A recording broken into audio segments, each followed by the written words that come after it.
கடன் நெருக்கடியில் சிக்கி தவிக்கும் இங்கிலாந்து, ஊரை விட்டே காலி செய்யும் பொதுமக்கள். இந்தியா இங்கிலாந்து நாட்டிடம் அடிமையாக இருந்தபோது நம் முன்னோர்கள் பட்ட கஷ்டங்களை நாம் நேரில் பார்க்கவில்லை என்றாலும் திரைப்படம் வாயிலாகவும் புத்தகங்கள் வாயிலாகவும் பார்த்திருப்போம், படித்திருப்போம். அப்படி பார்க்கும்போதோ படிக்கும்போதோ நம் மனதில் தோன்றுவது ஒன்றுதான்.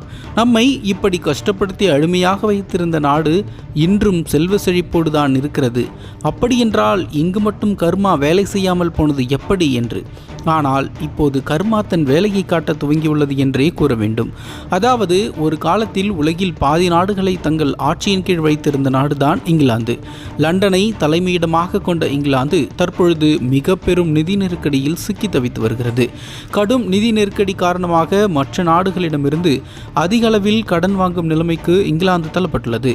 கடந்த ஆகஸ்ட் மாதம் மட்டும் 1,52,304 கோடி கடனாக வாங்கியுள்ளது. இந்த தொகை கடந்த ஆண்டை விட ரூபாய் 36,686 கோடி அதிகம் என பிரிட்டன் தேசிய புள்ளி விவர அலுவலகம் தெரிவித்துள்ளது. இந்த கடன் தொகை இங்கிலாந்து நாட்டின் மொத்த உள்நாட்டு உற்பத்தியில் 100% ஆகும்.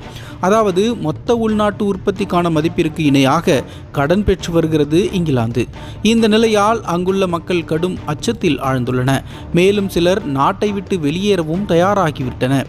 இந்த ஆண்டு ஜூலை மாதம் நடைபெற்ற தேர்தலில் இங்கிலாந்து தொழிலாளர் கட்சி ஆட்சி அமைத்தது.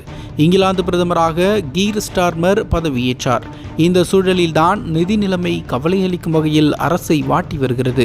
நிதி நிலைமை இப்படி இருக்க வரும் நிதிநிலை அறிக்கை மிகவும் கசப்பானதாக இருக்கும் என்றும் மக்கள் அதனை ஏற்றுக்கொள்ள வேண்டும் எனவும் இங்கிலாந்து பிரதமர் கீர் ஸ்டார்மர் தெரிவித்துள்ளார்.